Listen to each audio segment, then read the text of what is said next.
Hi friends, இன்றைக்கி நான் dinner தான் ரெடி பண்ண போகிறேன்.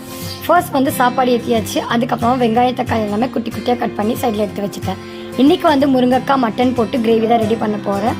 முதல்ல வந்து ஸ்டவ் ஆன் பண்ணிவிட்டு குக்கர் வச்சு எண்ணெய் சூடானதோ நான் வந்து லவங்கம் பட்டு அதுக்கப்புறமா வந்து வெங்காயம் போட்டுட்டு வெங்காயம் சீக்கிரமாக வந்துங்கிறதுக்கு உப்போ சேர்த்துட்டேன். ஒரு மிக்ஸி ஜாரில் வெங்காயம், தக்காளி, பச்சை மிளகா, அதுக்கப்புறமா தேங்காய், கொஞ்சம் ஒரு லவங்கம் பட்டை இதெல்லாம் சேர்த்து நல்லா மைய அரைச்சிட்டு சைடில் எடுத்து வச்சுருங்க. அதுக்கப்புறமா இப்போ வந்து வெங்காயம் நல்லா வதங்கினதோ நான் மட்டன் சேர்த்து நல்லா கலந்து விட்டுக்கிட்டேன். இப்போ வந்து தக்காளி, கொத்தமல்லி, மஞ்சள் தூள், மிளகாத்தூள், கலந்த மிளகாத்தூள் இதெல்லாம் சேர்த்துருங்க. நம்ம அரைச்சி வச்சிருக்க பேஸ்ட் இதில் ஆட் பண்ணிவிட்டு தேவையான அளவுக்கு தண்ணி ஆட் பண்ணிடுங்க. இப்போ வந்து ஒரு 5 விசில் முடிஞ்ச பிறகு நம்ம முருங்கைக்காய் சேர்த்து ஒரு 2 விசில் விட்டு இருக்குன்னா சூப்பரான டிஷ் ரெடி.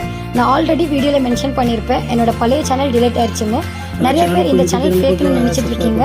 அந்த மாதிரி எதுவுமே இல்லை. இதுதான் என்னோட நியூ சேனல். கண்டிப்பாக நீங்கள் சப்ஸ்கிரைப் பண்ணி உங்களோட லவ் அண்ட் சப்போர்ட் கொடுங்க. பாய்.